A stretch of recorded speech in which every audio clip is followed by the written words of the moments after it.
الحمد لله والصلاة والسلام على رسول الله وعلى آله وصحبه ومن والاه أما بعد فالسلام عليكم ورحمة الله وبركاته. Toutes les louanges reviennent de droit à Allah. Nous le louons, implorons son secours et son pardon, cherchons refuge auprès de lui contre les méfaits enfuis dans nos âmes ainsi que nos mauvaises œuvres. Celui qu'Allah a guidé, nul ne peut l'égarer. Et quiconque il égare, tu ne trouveras alors pour lui aucun allié pouvant le mettre sur la voie droite.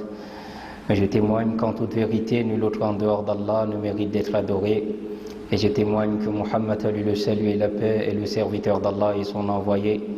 Qu'Allah le mentionne de manière élogieuse auprès des anges rapprochés, ainsi que sa noble famille, ses compagnons bien guidés et tous leurs suiveurs dans le bel agir jusqu'au jour où l'on sera ressuscité. Suite à quoi, lors du cours précédent, nous avons mentionné quelques invocations enseignées par le prophète alayhi salatu wassalam, à lui le salut et la paix, concernant les dettes. Et nous avons reçu beaucoup de sollicitudes sur cette question-là. Cela montre à quel point la communauté de manière générale est plongée dans ces dettes-là. Les gens vivent sous le fardeau de ces dettes. Les gens sont accablés, croupissent sous le poids des dettes. Et si vous me permettez, ce n'est point pour juger qui que ce soit. Lorsqu'on fait une prédication, on se parle d'abord à soi-même et on parle aux autres. Ce n'est pas comme si nous on est exempts de ce défaut-là. Qu'Allah nous pardonne tous et nous réforme. Cette question des dettes dans la communauté, une question qu'on prend à la légère. Pourtant, l'islam a marqué un grand point d'arrêt sur la question de la dette. Le verset le plus long du noble Al-Qur'an concerne les dettes. Et au début de l'islam, le messager d'Allah, alayhi salatu wassalam, lorsqu'on amenait une dépouille, si la personne était endettée, il ne faisait pas la prière mortuaire sur cette personne et demandait à ses compagnons de le faire. C'est vers la fin de sa vie, lorsqu'il y avait le Baytul Mal, le trésor public, qu'il priait sur la dépouille, même si elle avait des dettes, et prenait dans le Baytul Mal, le trésor public, pour rembourser les dettes. Il nous a fait comprendre la gravité des dettes, que parmi ceux qui empêchent le mort d'avoir une sérénitude dans le barzakh, le monde intermédiaire, dans la tombe, il y a le poids des dettes. Qu'Allah nous en préserve et qu'Allah nous pardonne et qu'Allah fasse en sorte que nous ne quittions pas cette terre avec des dettes sur nous. Et nous l'avons dit ici, parfois nous avons oublié le fait de se contenter de ce qu'Allah nous a donné. Pour la plupart, ce sont des dettes pour des choses substantielles de la vie. Comme on le dit très souvent, nous accrochons nos sacs où nous n'arrivons pas à les enlever. Alors qu'Allah tabaraka wa ta'ala dit la yukallifu Allahu nafsan illa wus'aha. Il est donc question pour nous de revoir cette manière de vivre, parce que ces invocations que nous allons enseigner par rapport à l'aide d'Allah dans le remboursement des dettes, cela ne signifie pas qu'on passe le temps à s'endetter, on ne revoit pas sa manière de vivre en pensant qu'à travers ces invocations, un ange va descendre avec des mallettes pleines d'argent pour que nous remboursions nos dettes. Non, il est question de faire une remise en cause, de revoir ce qui est essentiel et ce qui est substantiel, de ne pas s'endetter à tort et à travers, et d'avoir la ferme intention de planifier comment rembourser ses dettes. Et Inch'Allah, Allah le Très-Haut, à travers ses invocations, va nous aider à rembourser ces dettes-là. Qu'Allah tabaraka wa ta'ala nous facilite à tous. La première invocation que nous avons choisie ici, parce que comme vous le savez, les plus importantes des invocations sont les invocations dans le noble Al-Qur'an et les invocations dans la sunna du messager d'Allah, alayhi salatu wassalam. Et certes, de parmi toutes les invocations des prophètes, celles du messager d'Allah, alayhi salatu wassalam, sont encore les meilleures parce qu'ils connaissaient le mieux Allah tabaraka wa ta'ala. Et parfois les gens, dans les soucis, dans les détresses, tombent sur des charlatans qui leur proposent des choses qui ne sont pas légiférées par Allah. Qu'Allah nous en préserve. Alors que voilà ici des invocations claires issues de la sunna du messager d'Allah alayhi salatu wassalam, à travers lesquelles, Inch'Allah, Allah nous aidera à nous débarrasser du fardeau des dettes. Premièrement, parmi ces invocations que nous avons choisies, cette invocation du messager d'Allah alayhi salatu wassalam, dans laquelle il disait Allahumma inni a'udhu bika min al-hammi wal-hazan wal-ajzi wal-kasal wal-bukhli wal-jubn wa dala'i ad-dayn wa ghalabati ar-rijal, qui signifie ô Allah, je me réfugie auprès de toi contre les soucis et la tristesse, l'inertie et la paresse, l'avarice et la lâcheté, et contre le poids des dettes et la domination des hommes. Ce récit est transmis par Anas ibn Malik, qu'Allah soit satisfait de lui, qui rapporte qu'il était au service du messager d'Allah alayhi salatu wassalam lors de l'expédition de Khaybar, et il a entendu le messager d'Allah, à lui le salut et la paix, répéter sans cesse cette invocation-là, répéter abondamment cette invocation, et cela est rapporté par l'imam al-Bukhari. La même invocation vient également dans une autre version selon Abu Saïd al-Khudri, qui dit qu'il était beaucoup angoissé, il était plein de tristesse, de soucis, et le messager d'Allah, à lui le salut et la paix, lui a dit: ne veux-tu pas que je t'enseigne une invocation grâce à laquelle Allah le Très-Haut va dissiper tes soucis et va te débarrasser du fardeau de tes dettes? Et le messager d'Allah alayhi salatu wassalam lui a enseigné cette invocation. Dans la seule différence que celle-ci, on dit Allahumma inni a'udhu bika au départ et on ne répète plus le a'udhu bika. Ici on dit Allahumma inni a'udhu bika min al-hammi wal-hazan wal-ajzi wal-kasal wal-bukhli wal-jubn wa dala'i ad-dayn wa ghalabati ar-rijal.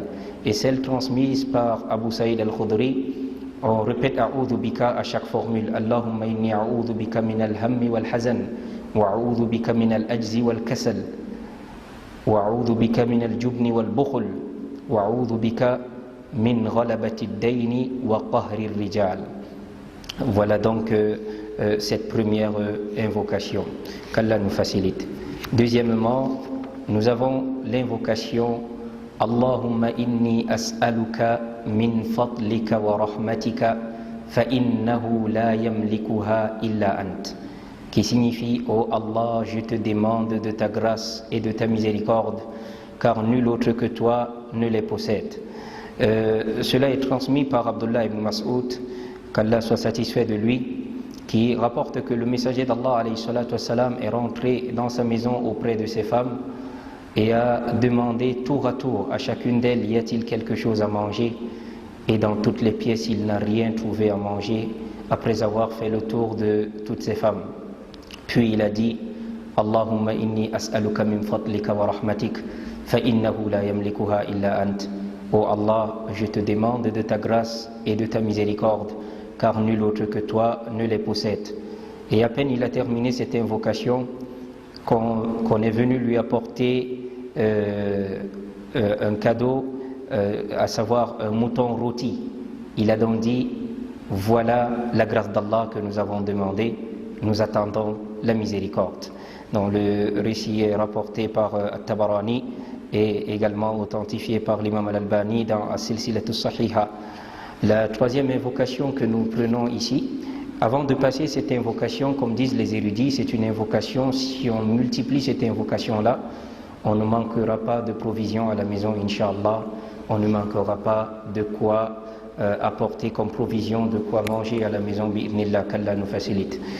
Également, cette invocation, Allahumma inni abduka wabnu abdika wabnu amatika nasiyati biyadik madim fiyya hukmuk adlum fiyya qada'uk as'aluka bikulli ismin huwa lak sammayta bihi nafsak aw 'allamtahu ahadan min khalqik أو أنزلته في كتابك أو استأثرت به في علم الغيب عندك أن تجعل القرآن ربيع قلبي ونور صدري وجلاء حزني وذهاب همي, qui signifie: ô Allah, je suis ton serviteur, fils de ton serviteur, fils de ta servante. Je suis sous ton pouvoir, ton jugement s'accomplit sur moi, ton décret sur moi est juste. Je te demande par tout nom qui t'appartient, par lequel tu t'es nommé, ou que tu as révélé dans ton livre, ou que tu as enseigné à l'une de tes créatures, ou bien que tu as gardé secret dans la science de l'inconnu, de faire en sorte que le Coran soit le printemps de mon cœur, la lumière de ma poitrine, qu'il dissipe ma tristesse et mette fin à mes soucis. Ce récit, il est rapporté par Abdullah ibn Mas'ud qui dit que le prophète alayhi salatu wassalam, à lui le salut et la paix, a dit: il n'y a pas une personne qui est atteinte par la tristesse, les soucis, les chagrins, et qui dit cette invocation sans qu'Allah ne dissipe sa tristesse, ne mette fin à sa peine et ne lui remplace cela par la joie et le soulagement. Ils dirent donc au messager d'Allah: n'allons-nous pas l'apprendre, c'est-à-dire cette invocation? Il dit: bien sûr, il convient même à celui qui l'écoute de l'apprendre. Cela a été transmis par l'imam al-Albani dans As-Silsilatu As-Sahiha. C'est-à-dire cette invocation, ce n'est pas seulement pour les dettes, quelles que soient les situations de tristesse, d'angoisse, de peine, de soucis dans laquelle on est, c'est une invocation très importante. La prochaine que nous avons choisie, c'est celle-ci. Le messager d'Allah alayhi salatu wassalam avait l'habitude de dire: Allahumma astur awrati wa amin rawati waqdi anni dayni. Oh Allah, cache mes défauts, mets-moi à l'abri de toutes mes craintes et rembourse mes dettes.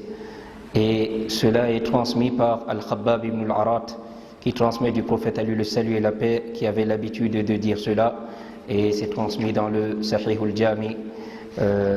Également, l'invocation qui suit, nous avons choisi cette invocation-ci: Allahumma kfini bihalalika an haramik wa aghnini bifadlika amman siwak, qui signifie: ô Allah, fais en sorte que je me suffise de ce qui est licite et que je délaisse ce qui est illicite, et fais en sorte et enrichis-moi de ta grâce de sorte que je me passe de la grâce de tout autre que toi.